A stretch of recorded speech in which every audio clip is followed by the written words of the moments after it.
बिस्मिल्लाहिर्रहमानिर्रहीम। अस्सलाम वालेकुम स्टूडेंट्स। जी, आज हमने करना है एक्सरसाइज 1.1 का क्वेश्चन नंबर 39।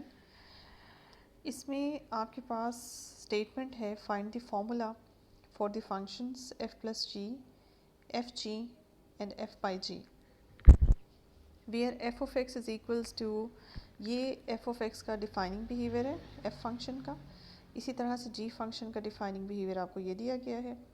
इन दोनों फंक्शंस के डिफाइनिंग बिहेवियर आपको दिए गए हैं और साथ में आपसे पूछा गया है कि आप f प्लस जी, एफ जी और f बाई जी का डिफाइनिंग बिहेवियर बनाएं। तो और साथ में एक और चीज़ आपसे जो मांगी गई है, also right the domain of each of these, यानी कि ये जब आप तीन फंक्शंस बना लेंगे f प्लस जी, एफ जी और f बाई जी, तो इनको बनाने के बाद इनकी डोमेन भी बताएं कि इनकी डोमेन क्या होगी।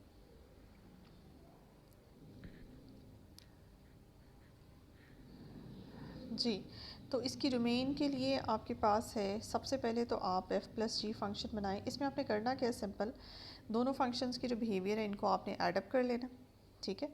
तो ये आपके पास दोनों f प्लस जी फंक्शन बन गया, ये इसका डिफाइनिंग बिहेवियर बन गया। इसी तरह से एफ जी फंक्शन में आपने दोनों के बिहेवियर्स को मल्टीप्लाई कर दिया, ये आपके पास एफ जी फंक्शन बन गया। और इनकी डिवीजन में आपने इन दोनों को डिवाइड कर दिया, एफ ऑफ एक्स के बिहेवियर को जी ऑफ एक्स के बिहेवियर से डिवाइड कर दिया, तो आपके पास फाइनली ये आता है। और इसको सिंप्लीफाई करके एक ही स्क्वायर रूट में आपने लिख लिया। तो ये हो गया सिंपल। अगर आपने डिफाइनिंग बिहेवियर दिए हो फंक्शंस के, उन्हें ऐड करना है, मल्टीप्लाई करना है या डिवाइड करना है, तो ये सिंपल तरीके से आप कर सकते हैं। नेक्स्ट आता है जी, आपके पास आपने डोमेन फाइंड करनी है तमाम फंक्शंस की। जो तीन नए डिफाइनिंग बिहेवियर्स आपने बनाए हैं फंक्शंस, इनकी आपने डोमेन फाइंड करके बतानी है। लेकिन उससे पहले मैं आपको सिंपल एफ ऑफ एक्स यानी कि एफ फंक्शन की डोमेन और फिर जी फंक्शन की डोमेन पहले देख लेते हैं, ऑब्जर्व कर लेते हैं कि क्या होती है। उसके बाद फिर आप इनसे जो आपने इनकी हेल्प से तीन नए फंक्शंस बनाए उनकी डोमेन देखेंगे। सबसे पहले एफ ऑफ एक्स की डोमेन देखें। एफ ऑफ एक्स आपके पास क्या है, एफ ऑफ एक्स जो है वो आपके पास ये जी एफ ऑफ एक्स का बिहेवियर लिखा हुआ है, जो कि है under root x square minus one. अच्छा जी, इसमें क्या है, इसमें आपने देखें इस वक्त जो हम बैठे हुए हैं फर्स्ट चैप्टर में हम रियल वैल्यूड फंक्शंस को डिफाइन कर रहे हैं। यानी कि ओवरऑल हमने जो डोमेन अखज़ करनी है अपने फंक्शंस की, वो हमने रियल नंबर्स में से अखज़ करनी है। रियल नंबर्स जो भी हैं उसमें से डिराइव करेंगे हम अपने फंक्शन की डोमेन। और अब यहाँ पे जिस तरह का आपके f का बिहेवियर है, f ऑफ x का behaviour under root x square minus one, x जो है वो हमारे f की डोमेन है। अब यहाँ पे x की वो तमाम वैल्यूज़ जो अगर आप यहाँ पे पुट करें इस बिहेवियर ऑफ f में, और आपके पास अंडर रूट के अंदर माइनस ना बने, क्योंकि अंडर रूट के अंदर अगर आपके पास नेगेटिव नंबर बनेगा तो आपके पास ओवरऑल आंसर में आयोटा आ जाएगा। आयोटा आने से हम रियल नंबर से बाहर निकल जाएंगे। तो हमने कोशिश ये करनी है डोमेन फाइंड करते हुए, जब आप रियल नंबर्स में बैठें और फंक्शन आपका रियल वैल्यूड फंक्शन हो, तो उसमें उस रियल वैल्यूड फंक्शन की जब आपने डोमेन फाइंड करनी है, तो उसके लिए आपने वो डोमेन में वो नंबर्स आपने सेलेक्ट करने हैं जो आपको रेंज भी रियल नंबर्स में ही दें, ठीक है। रियल वैल्यूड फंक्शंस ही वो होते हैं जो कि डोमेन और रेंज उनकी रियल नंबर्स में ही होती है। तो ऐसे नंबर्स जो कि यहाँ पे पुट किए जाएं और आंसर में आपके पास आप रियल नंबर से उठ के कॉम्प्लेक्स नंबर में यानी कि आयोटा इमेजरी नंबर्स में चले जाएं, वो नंबर्स इस फंक्शन की डोमेन नहीं हो सकते, रियल वैल्यूड फंक्शन की डोमेन नहीं हो सकते। तो उन नंबर्स को आपने इग्नोर करना है, या वो नंबर्स जो आपके यहाँ पे पुट किए जाए और उनके नतीजे में आपके पास यहाँ पे इन्फिनिटी बन जाए, उस पर भी आपका फंक्शन जो है वो डिफाइंड नहीं होगा, ठीक है। तो इस तरह के नंबर्स को आपने अवॉइड करना है डोमेन में से। बाकी सारे नंबर्स जो हैं, जो ये प्रॉब्लम, इन दो प्रॉब्लम्स में से कोई एक प्रॉब्लम नहीं करते, वो सारे आपके फंक्शन की डोमेन होंगे।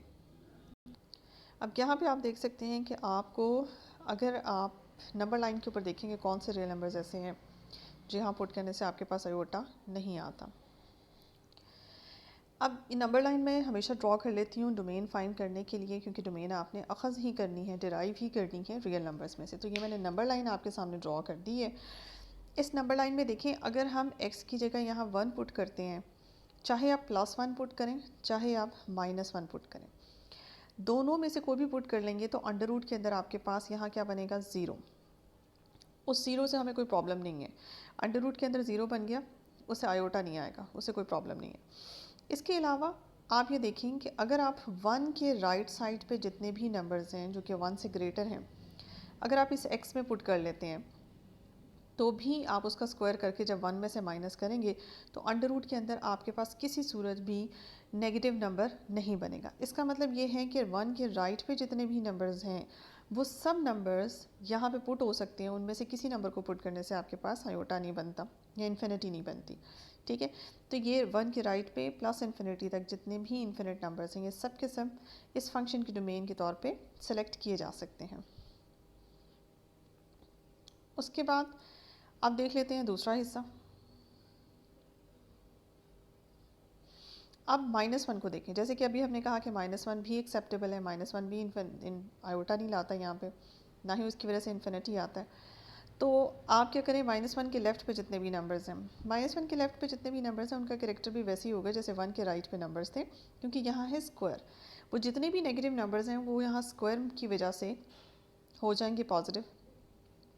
तो उन तमाम नंबर्स का बिहेवियर भी वही होगा जो 1 के राइट के नंबर्स का था। जैसे अगर आप -2 यहाँ पुट करें, x की जगह -2 पुट करें, तो +2 से जो आंसर आया था 4, -2 से भी आपके पास 4 ही आएगा।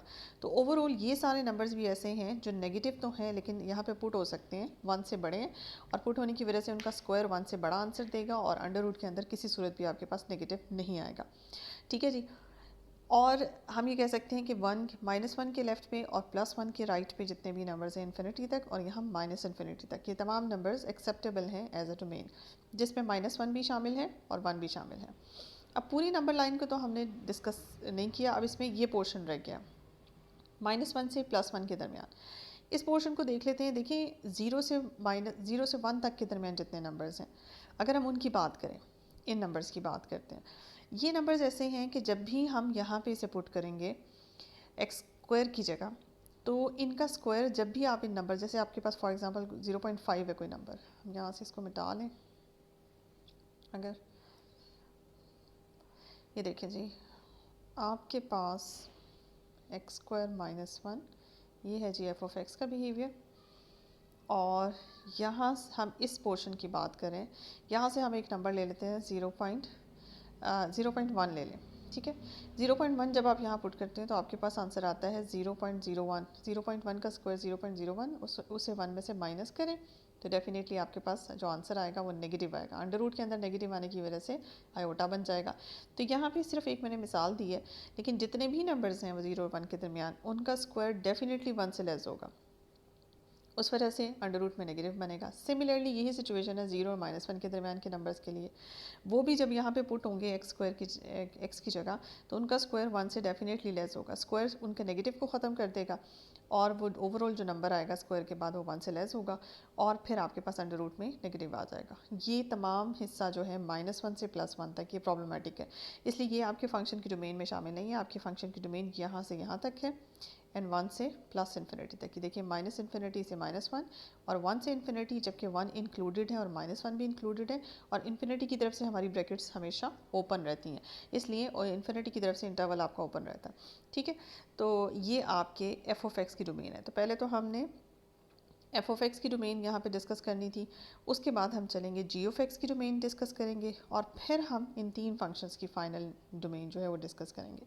g(x) की डोमेन डिस्कस करने से पहले g(x) का बिहेवियर यहाँ पे देख लें कि g(x) का बिहेवियर क्या है जी। जैसे f(x) का बिहेवियर था x² - 1, इसी तरह से g(x) का बिहेवियर है आपके पास 1/√4 - x²। ये देखें जी, आपके पास नेक्स्ट है g(x) की डोमेन। g(x) का जो बिहेवियर है आपके पास जी, वो बिहेवियर है 1/√4 - x²। इसकी हेल्प के लिए भी मैंने यहाँ पे एक नंबर लाइन ड्रॉ की है। ये देखिए जी, x की जगह अगर आप 2 पुट करें या -2 पुट करें, क्योंकि x का स्क्वायर है इसलिए जो नेगेटिव नंबर्स का बिहेवियर होगा वही पॉजिटिव नंबर्स का बिहेवियर होगा, सेम होगा। ये है आपके पास 4 - x² जी। तो ये है आपके पास 4 - x²। इसमें अगर आप x की जगह +2 या -2 पुट करते हैं तो आपके पास 0 बच जाता है डिनोमिनेटर में। अब अंडर रूट के अंदर 0 तो प्रॉब्लम नहीं करता, लेकिन डिनोमिनेटर में 0 प्रॉब्लम करता है। डिनोमिनेटर में 0 आने की वजह से ये बन जाएगा ओवरऑल इन्फिनिटी g(x). अब आपके पास इन्फिनिटी जो है वो हमने ऐसे नंबर्स को भी मैंने आपको बताया था कि इग्नोर करना है जिनसे हमारे पास जिनको यहाँ x की जगह पुट करने से हमारे पास रेंज का कोई आंसर इन्फिनिटी या माइनस इन्फिनिटी बन जाए। तो -2 भी आप यहाँ पे एज अ डोमेन पुट नहीं कर सकते और +2 भी आप पुट नहीं कर सकते, यानी कि -2 और +2 हमारे पास एज अ डोमेन एक्सेप्टेबल नहीं है। अब बात करते हैं, देखिए आपके पूरी जो नंबर लाइन है 3 हिस्सों में डिवाइड है। एक हिस्सा -2 से माइनस इन्फिनिटी है, एक -2 से +2 और एक +2 से प्लस इन्फिनिटी है। हमने इन दो नंबर्स को तो डिफ़ाइन कर लिया, लेकिन अब हम चलते हैं +2 के राइट साइड पे जितने भी नंबर्स हैं इन नंबर्स को डिफ़ाइन करते हैं। +2 के राइट पे जितने भी नंबर्स हैं, फॉर एग्जांपल अगर आप 3 यहाँ पे पुट करते हैं तो 3 का स्क्वायर यानी कि +2 के राइट पे जितने भी नंबर्स हैं उनका स्क्वायर आपको 4 से बड़ा आंसर देगा। और ये माइनस जब उनके साथ लगेगा तो आंसर में अंडर रूट के अंदर आपके पास एक नेगेटिव नंबर बनेगा। उस नेगेटिव की वजह से आपके पास आयोटा आने के चांसेस हैं। दैट्स वाई आप +2 के राइट का जितना भी रीजन है ये इस फंक्शन की डोमेन नहीं हो सकता।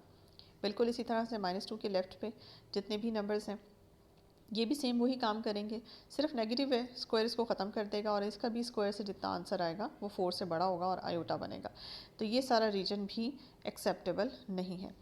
अब बात करते हैं -2 से +2 के दरमियान के नंबर्स। -2 से +2 के दरमियान के जितने भी नंबर्स हैं जिसमें आपके पास 1 भी आता है, जिसमें आपके पास 0 भी आता है, 0 पॉइंट समथिंग डेसिमल नंबर्स भी आते हैं, 1 पॉइंट समथिंग लाइक नंबर्स भी आते हैं, और जितने भी नंबर्स हैं आप यहाँ पुट करेंगे वो आपको स्क्वायर दे के 4 से लेस ही आंसर देंगे और 0 किसी सूरत में नहीं आएगा।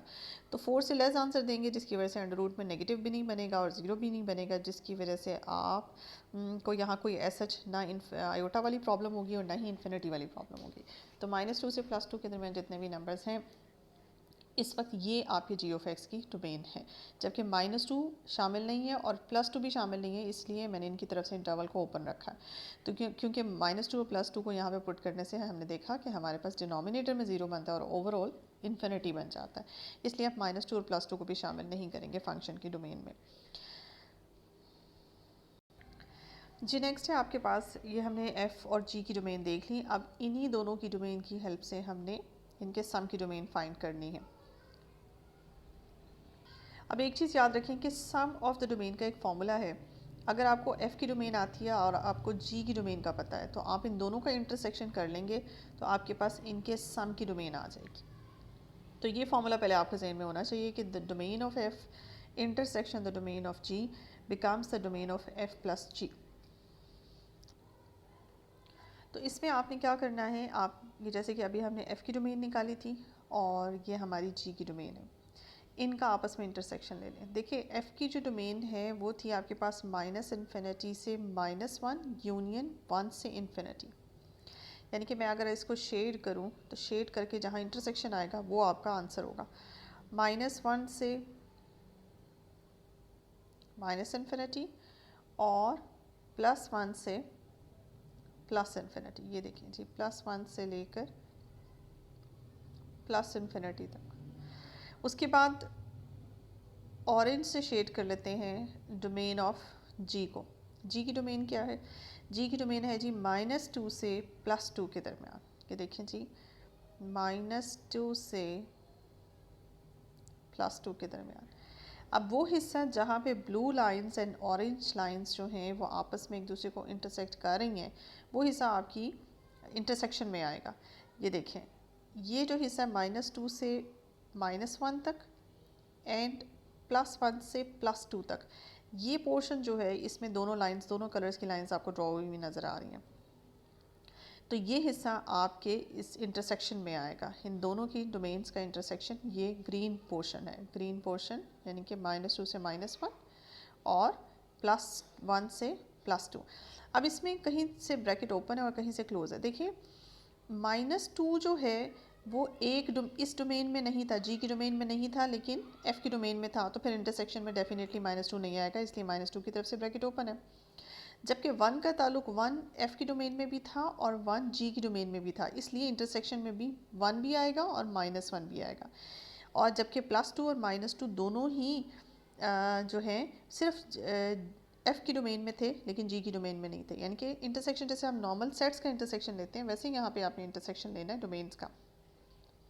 तो वो नंबर्स जो दोनों डोमेन्स में, दोनों फंक्शंस की डोमेन में शामिल हो रहे हैं, वो नंबर्स आपने बस शामिल करने हैं इंटरसेक्शन में, उतना पोर्शन शामिल करना है और बाकी आपने शामिल नहीं करना। तो ये जो आपके पास है फाइनल, ये एफ प्लस जी की डोमेन आई है जो कि इन दोनों की डोमेन के इंटरसेक्शन से आई है।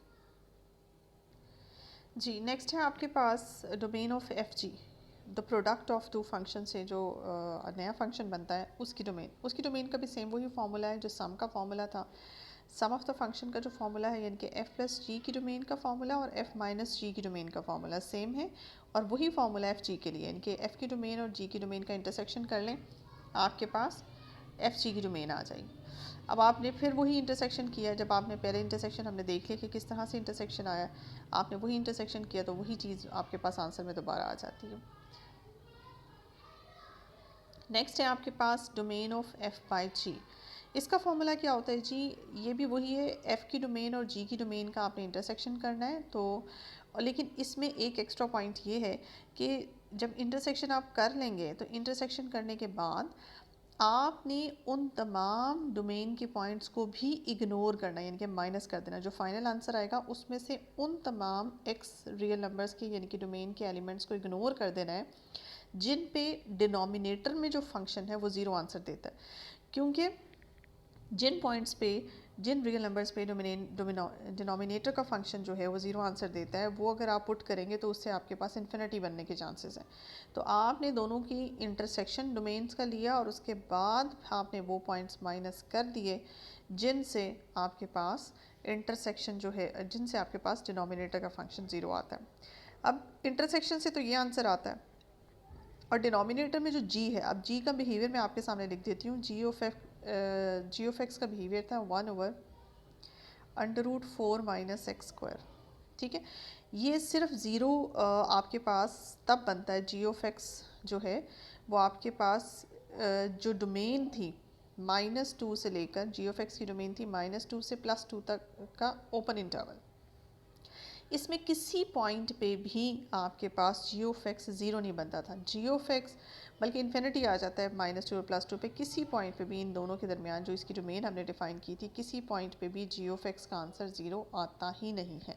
तो यहाँ पे आपके पास वो पॉइंट्स डोमेन ऑफ जी में इंक्लूडेड ही नहीं है ऑलरेडी, जिन पे आपके जी ऑफ एक्स ज़ीरो बने। ठीक है, तो जी ऑफ एक्स पहले ही अपनी डोमेन के किसी पॉइंट पे ज़ीरो नहीं बन रहा। अगर बन रहा होता तो हम वो पॉइंट्स को इस आंसर में से, इंटरसेक्शन में से मज़ीद माइनस कर देते। ठीक है, तो ये आपके पास फाइनल आ गया है। ये आपके पास है जी, आपने डोमेन जो नए फंक्शंस बनाए थे उन सब की डोमेन भी यहाँ पे फाइंड आउट कर ली। नेक्स्ट है जी आपके पास 40th नंबर का क्वेश्चन। आपने फॉर्मूला फाइंड करना है एफ ओ जी और जी ओ एफ का। देखिए, f o g is called the composition of the function, जिसमें एफ पहले और जी बाद में है, और ये भी जी ओ एफ भी। अगर आपको बीच में इस तरह से ओ नज़र आए, this is called the composition of two functions g and f. ठीक है, तो अगर आपको इस तरह से नज़र आए, जी और एफ प्रोडक्ट होते नज़र आए, this is called the product, and this is called the composition of function. Composition of function find करने का तरीका और प्रोडक्ट फाइंड करने का तरीका बिल्कुल डिफरेंट है। प्रोडक्ट में जैसे क्वेश्चन नंबर 39 में हमने देखा कि दोनों के बिहेवियर को आपने प्रोडक्ट कर देना, दैट्स ऑल। लेकिन कंपोजिशन फाइंड करने का तरीका जो है वो डिफरेंट है।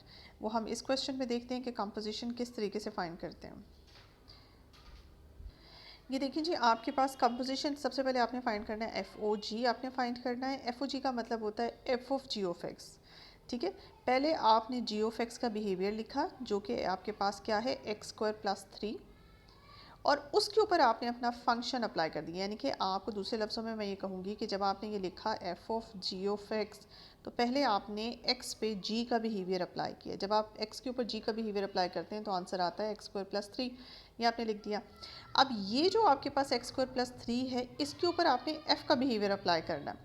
एफ़ जिसके ऊपर अप्लाई हो रहा है उसको आप एक्स की तरह डील करेंगे, इस पूरे को आप एक्स की तरह डील करेंगे और इसके ऊपर अप्लाई करेंगे एफ़ का बिहेवियर। तो एफ़ का बिहेवियर क्या है, यहाँ पे जो भी नंबर लिखा होता है एफ़ उसका स्क्वायर करता है, उसमें से 3 माइनस करता है और फिर फाइनली अंडर रूट कर देता है। बिल्कुल इसी तरह से यहाँ पे आपके पास जो नंबर लिखा हुआ है x square plus 3, x square plus 3 का स्क्वायर किया, उसमें से 3 माइनस किया और अंडर रूट ले लिया। अब इसको सिंप्लीफाई करें तो ये जो फाइनल बिहेवियर आया आपके पास, ये बिहेवियर है आपके एफ ओ जी का। इसके बाद आपने जी ओ एफ का बिहेवियर आप फाइंड आउट करना है। ये देखें जी, जी ओ एफ का बिहेवियर सिंपल, पहले एफ अप्लाई होगा एक्स के ऊपर और उसके बाद फिर जी अप्लाई होगा। जब एफ अप्लाई होता है तो आपके पास आंसर जो है एक्स का, जी एफ ऑफ एक्स का आंसर जो है वो एक्स पर -3 अंडर रूट है। उसके बाद आप जी का बिहेवियर इस पर अप्लाई करें। जी का बिहेवियर क्या, जो भी एक्स की जगह लिखा होगा उसका स्क्वायर हो जाएगा। ये एक्स की जगह लिखा हुआ है, इसका स्क्वायर हो गया और +3 हो गया। ठीक है, तो आपके पास फाइनली एक्स स्क्वायर आता है। तो ये थी हमारे पास कंपोजिशन ऑफ द फंक्शन। ये आपको बताना था ताकि आपको पता चले कि कंपोजिशन इस तरह से f o g and g o f लिखा हो तो उसका मतलब होता है composition of these two functions, और इसको मुख्तलिफ तरीके से डील करते हैं और प्रोडक्ट ऑफ द फंक्शन को डिफरेंट तरीके से डील करते हैं। तो यहाँ पे आपकी 1.1 एक्सरसाइज जो है चैप्टर नंबर 1 कैलकुलस की ये कंप्लीट हो गई है।